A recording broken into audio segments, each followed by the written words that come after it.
Hello friends, अगर आप pharmaceutical industry में जॉब कर रहे हो तो क्लीनिंग वैलिडेशन क्या है ये जानना आपको बहुत ही ज़रूरी है, क्योंकि हर इंटरव्यू में इसके ऊपर सवाल जरूर पूछा जाता है और इसके कारण आपका सिलेक्शन डिपेंड होता है। तो क्या होता है क्लीनिंग वैलिडेशन, आइए जान लेते हैं। मैं हूँ दीपक कुमार, स्वागत है आपका मेरे चैनल फार्मा केम इंडस्ट्रियल ज्ञान प्लस साइंस एंड टेक्नोलॉजी। दोस्तों, क्लीनिंग वैलिडेशन समझने से पहले प्रोसेस वैलिडेशन क्या होता है, उनके कितने टाइप्स है और उनमें क्या डिफरेंस है, ये वीडियो आप जरूर देखिए। इसका लिंक मैंने डिस्क्रिप्शन में दे दिया है। और उसके साथ साथ इक्विपमेंट क्लीनिंग क्या होता है, इक्विपमेंट क्लीनिंग के टाइप्स कौन से होते हैं और हर टाइप में क्या डिफरेंस है, ये जरूर जान लीजिए। उसका भी लिंक मैंने डिस्क्रिप्शन में दे के रखा है, वहाँ पर जाके आप वीडियो देख सकते हो। तो आइए स्टार्ट करते हैं क्लीनिंग वैलिडेशन। तो क्लीनिंग वैलिडेशन क्या है, सबसे पहले देखेंगे उसका definition. It is the procedure of establishing evidence that cleaning process for manufacturing equipment prevents from product contamination and assure that the procedure is appropriate to remove the residual content from manufacturing equipment। Cleaning validation मतलब ऐसा दोस्तों कि cleaning का ऐसा procedure जिसको perform करने से जो इक्विपमेंट था, मैन्युफैक्चरिंग इक्विपमेंट, उससे हमारा प्रोडक्ट प्रॉपरली नील हो जाएगा, उसका रेसिडुअल कंटेंट था वो प्रॉपरली नील हो जाएगा और उससे क्या होगा कि प्रोडक्ट कंटामिनेशन का कोई भी चांसेस नहीं रहेगा। और जो क्लीनिंग प्रोसीजर है वो हमें एश्योर करती है कि ये एडेक्वेट है, ये सूटेबल है एक मैन्युफैक्चरिंग इक्विपमेंट को क्लीन करने के लिए। तो ये हो गया क्लीनिंग वैलिडेशन। दोस्तों, क्लीनिंग वैलिडेशन कब परफॉर्म करते हैं, कोई भी न्यू प्रोडक्ट प्लांट में इस्टेब्लिश करते हैं, प्लांट में मैन्युफैक्चर करते हैं, वो मैन्युफैक्चर करने के बाद उसका क्लीनिंग परफॉर्म किया जाता है, बस उसी टाइम पे क्लीनिंग वैलिडेशन परफॉर्म किया जाता है। तो क्लीनिंग वैलिडेशन कैसे परफॉर्म करते हैं, क्या उसका प्रोसीजर है, आइए जान लेते हैं। Procedure for equipment cleaning validation. सबसे पहले हमें एक प्रोटोकॉल जनरेट करना पड़ेगा और उसमें इन बातों का ध्यान रखना पड़ेगा। इन बातों के तहत हमको प्रोटोकॉल को डेवलप करना पड़ेगा। क्लीनिंग वैलिडेशन करते समय हमें सबसे पहले किस बात का ध्यान रखना है, define an adequate cleaning procedure. किसी भी इक्विपमेंट का अगर क्लीनिंग परफॉर्म करना है तो हमारे पास कोई एक स्टैंडर्ड प्रोसीजर होना चाहिए कि उसके अकॉर्डिंग हम क्लीनिंग करते जाएंगे और हमारा रेसिडुअल कंटेंट जो है वो नील हो जाएगा। तो उसके लिए हमें कोई स्टैंडर्ड सुटेबल प्रोसीजर होनी चाहिए जिसके अकॉर्डिंग हम क्लीनिंग परफॉर्म करें। सेकंड है design and adequate recording system. Her company में इसका क्राइटेरिया अलग हो सकता है। किसी कंपनी में सॉफ्ट कॉपी में डेटा जनरेट करना होता है और किसी कंपनी में हार्ड कॉपी में डेटा जनरेट करना होता है। तो हमें पहले इस बात का डिफाइन करना पड़ेगा कि हमें डाटा किस तरह से जनरेट करना है। तो इलेक्ट्रॉनिक डाटा है तो उसके हिसाब से डॉक्यूमेंट प्रिपेयर होंगे सॉफ्ट कॉपी में, और हार्ड कॉपी में डाटा जनरेट करना है तो उसके हिसाब से डॉक्यूमेंट जनरेट होंगे हार्ड कॉपी में। रिकॉर्डिंग का एक सिस्टम बना लेंगे कि हमें डाटा किस तरह से जनरेट करना है। थर्ड वन है define an adequate identification system. एक प्रोडक्ट मैन्युफैक्चर करते समय हमें कितने सारे इक्विपमेंट्स की जरूरत पड़ी, तो उन हर इक्विपमेंट को क्लीनिंग वैलिडेशन परफॉर्म करना है। तो उसके अकॉर्डिंग हर एक इक्विपमेंट का अलग अलग प्रोसीजर जनरेट करना पड़ेगा और उसके अकॉर्डिंग क्लीनिंग वैलिडेशन परफॉर्म करना पड़ेगा। उसके बाद है डिफाइन एंड वैलिडेशन स्ट्रैटेजी। एक वैलिडेशन का स्ट्रैटेजी डिफाइन करना पड़ेगा। उसके अकॉर्डिंग हमें क्या क्या ध्यान रखना पड़ेगा, वर्स्ट स्टडी एनालिसिस करना पड़ेगा, यानी कि वर्स्ट केस एनालिसिस करना पड़ेगा। वर्स्ट केस एनालिसिस मतलब क्या, किसी एक मॉलिक्यूल को बनाते समय 4 या 5 या 6 7 स्टेज से गुजरना होता है। हर स्टेज का मॉलिक्यूल है, उसकी अलग अलग सोल्युबिलिटी होगी। कोई पानी में डिजॉल्व होगा तो कोई सॉल्वेंट में डिजॉल्व होगा, कोई मिनिमम सोल्यूबल होगा तो कोई मैक्सिमम सोल्यूबल होगा, किसी का बैच साइज अलग है तो किसी का बैच साइज अलग है। इन सारी बातों को ध्यान में रखते हुए वर्स्ट केस एनालिसिस करना है और उसके हिसाब से उसका वैलिडेशन करना है। तो ये होगा वर्स्ट केस एनालिसिस। उसके बाद में sampling plan and procedure. Sampling plan हमें पहले डिफाइन करना पड़ेगा कि रिंज सैंपल होगा या स्वैप सैम्पलिंग होगा। स्वैप सैम्पलिंग होगा तो उसके लोकेशन डिफाइन करने पड़ेंगे, और रिंज सैंपल होगा तो भी उसका लोकेशन डिफाइन करना पड़ेगा। अगर रिंज सैंपल लेना है तो कितना लीटर सॉल्वेंट रिंज करना होगा और उसका लोकेशन क्या होगा ये डिफाइन करना पड़ेगा। एक प्रोसीजर डेवलप करनी पड़ेगी, एक प्रोसीजर बनानी पड़ेगी, उसके अकॉर्डिंग हमें सैम्पलिंग कलेक्ट करना है। उसके बाद है एक्सेप्टेंस क्राइटेरिया। जो हमने सैंपल विड्रॉ किए हैं, सैंपल कलेक्शन किए, तो उसका कोई लिमिट तो होना चाहिए, तो लिमिट डिफाइन करना पड़ेगा। उसके हिसाब से हमें क्राइटेरिया डिफाइन करना पड़ेगा। Visually clean criteria, 10 ppm criteria, annual criteria, theoretical calculation criteria, MACO calculation criteria. इन सारी बातों का ध्यान में रखते समय एक लिमिट बनाना पड़ेगा और एक्सेप्टेंस क्राइटेरिया क्या है वो जानना पड़ेगा। उसके बाद में आता है एनालिटिकल मेथड।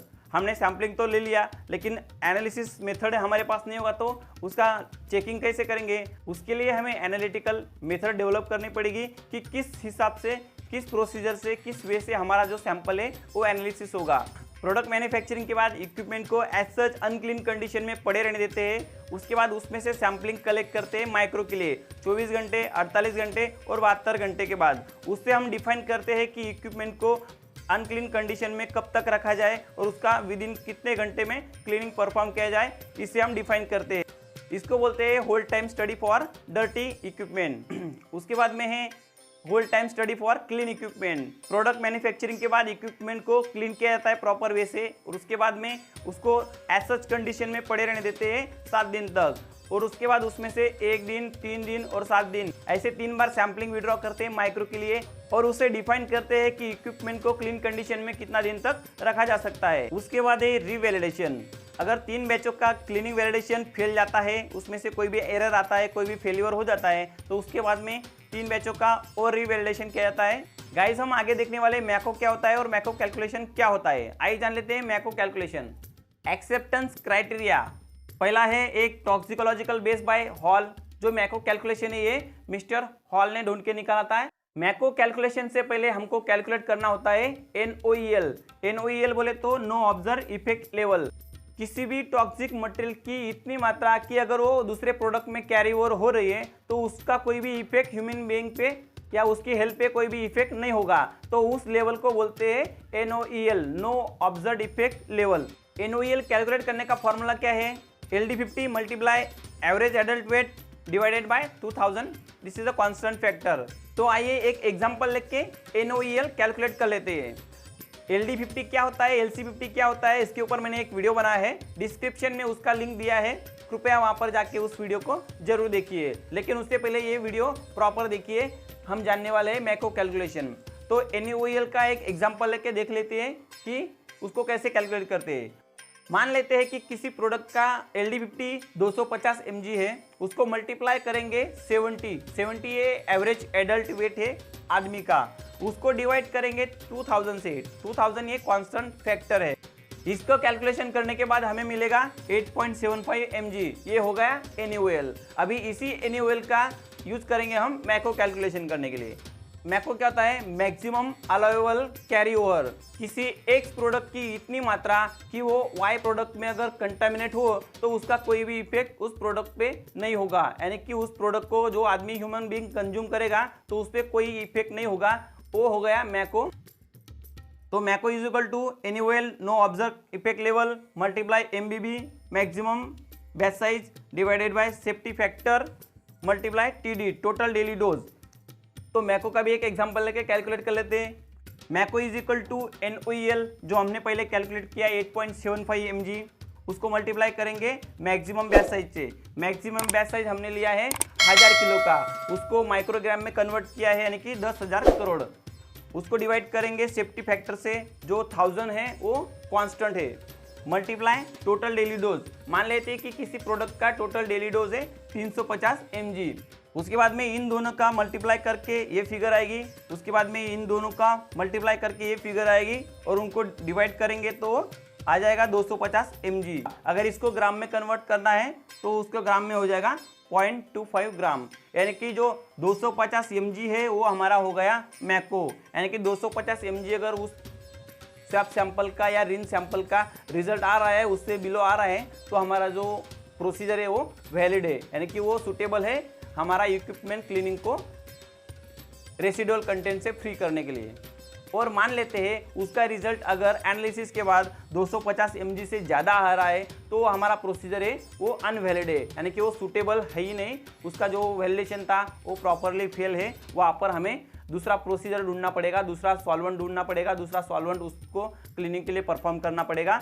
उसके बाद ही हमें क्लीनिंग वैलिडेशन परफॉर्म करना है। उसके बाद है 10 ppm क्राइटेरिया। मान लेते हैं कि हमें अलग अलग कैलकुलेशन करने के बाद भी किसी का अप्रोप्रिएट रिजल्ट नहीं मिला है, तो हम सीधा कंसीडर करेंगे कि जो इक्विपमेंट क्लीनिंग का जो रेंज और स्वैप सैंपल है उसका सीधा एनालिसिस करेंगे, उसको कंपेयर करेंगे 10 ppm से। उसका रिजल्ट अगर 10 ppm से नीचे है तो हमारा क्लीनिंग जो मेथड था वो सूटेबल है, यानी कि क्लीनिंग वैलिडेशन में हमने जो प्रोसेस डिफाइन किया था वो सूटेबल है। किसी भी इक्विपमेंट में से अगर सैम्पलिंग करना है तो उससे पहले हमें उस इक्विपमेंट को अप्रोप्रिएट यानी कि प्रॉपरली वे से इंस्पेक्ट करना पड़ेगा, देखना पड़ेगा आंखों से कि उसमें कोई भी मटेरियल का कोई भी पार्ट रह नहीं गया है, कोई भी मटेरियल उसमें ऑब्जर्व नहीं हो रहा है, तो उसको बोलते हैं विजुअली क्लीन क्राइटेरिया। उसके लिए हमें मिरर की भी आवश्यकता पड़ती है, कोई भी अनविजिबल पार्ट्स को देखने के लिए तो भी मिरर का इस्तेमाल कर सकते हैं। इसके बाद हम देखते हैं कि किसी भी क्लीनिंग वैलिडेशन परफॉर्म कर रहे हैं तो इक्विपमेंट में से जो सैम्पलिंग विड्रॉ करते हैं उसका सीक्वेंस क्या होता है। सबसे पहले किसका सैंपल लेते हैं, स्वैब का लेते हैं, माइक्रो का लेते हैं या रेंज का लेते हैं, तो उसका हम जो सीक्वेंस अभी देखने वाले हैं उस सीक्वेंस के हिसाब से उसका सैंपलिंग होना चाहिए। तो सबसे पहले होना चाहिए माइक्रोबियल स्वैब। अगर मान लेते हैं कि रिएक्टर का हमने प्रोडक्ट चेंज ओवर लिया, यानी कि रिएक्टर का हमने क्लीनिंग वैलिडेशन परफॉर्म किया, तो उसमें से सबसे पहले जाएगा माइक्रोबियल कंटेंट के लिए स्वैब सैंपल। उसके बाद है केमिकल स्वैब सैंपल जो हमें रेसिडुअल कंटेंट चेक करने के लिए इस्तेमाल करना है। उसके बाद जाएगा रिंज सैंपल, यानी कि ये दोनों स्वैब सैंपलिंग परफॉर्म करने के बाद हमें रेंज करना है और वो रेंज का सैंपल पॉइंट से, सैंपल लोकेशन से हमें कलेक्ट करके उसको क्यूसी में सेंड करना है। तो ये हो गया उसका सैंपलिंग सीक्वेंस। अभी जान लेते हैं कि स्वैब सैंपलिंग कैसे करते हैं। स्वैब सैंपलिंग परफॉर्म करने के लिए हमें 10 बाय 10 मीटर स्क्वायर का एक स्क्वायर चाहिए, या तो 5 बाय 5 मीटर स्क्वायर का एक स्क्वायर चाहिए। उसके बाद हमें जरूरत पड़ेगी स्वैब टिक की, उसका डायग्राम मैंने बाजू में दिखाया है, उसके हिसाब से उसका स्वैब टिक रहेगा। जिस लोकेशन से हमें सैंपल विड्रॉ करना है उस लोकेशन पे वो स्क्वायर रख देंगे और स्वैब टिक को उसी क्लीनिंग सॉल्वेंट में डिप करके उस लोकेशन पे सैंपल जहाँ से लेना है उस लोकेशन को इस तरह से इस डायरेक्शन में हॉरिजॉन्टल और वर्टिकल डायरेक्शन में घुमाएंगे और स्वैब टिक को उस बॉटल में डाल के सैंपल कलेक्ट कर लेंगे। तो ये प्रोसीजर है स्वैब सैंपलिंग का। और रिंज सैंपल कैसे कलेक्ट करना है, मान लेते हैं हमें किसी रिएक्टर का रिंज सैंपल विड्रॉ करना है, तो उसी क्लीनिंग सॉल्वेंट को हमें रिएक्टर में फ्लश करना है और बॉटम से होके उसका जो एंड पॉइंट है वहाँ से हमें कलेक्ट कर लेना है और उसी सैंपल को एनालिसिस के लिए सेंड कर देना है। तो ये हो गया स्वैब सैंपलिंग प्रोसीजर और ये हो गया रिंज सैंपलिंग प्रोसीजर। तो आशा करता हूँ यहाँ पे जो क्लीनिंग वैलिडेशन का टॉपिक था आपको अच्छे से समझ में आ गया है। आशा करता हूँ वीडियो आपको अच्छा लगा हो। वीडियो अच्छा लगा हो तो लाइक कीजिए, चैनल पर नए हो तो सब्सक्राइब कीजिए और वीडियो अच्छा लगा हो तो आपके दोस्तों के साथ जरूर शेयर कीजिए। जय हिंद, वंदे मातरम, जय भारत।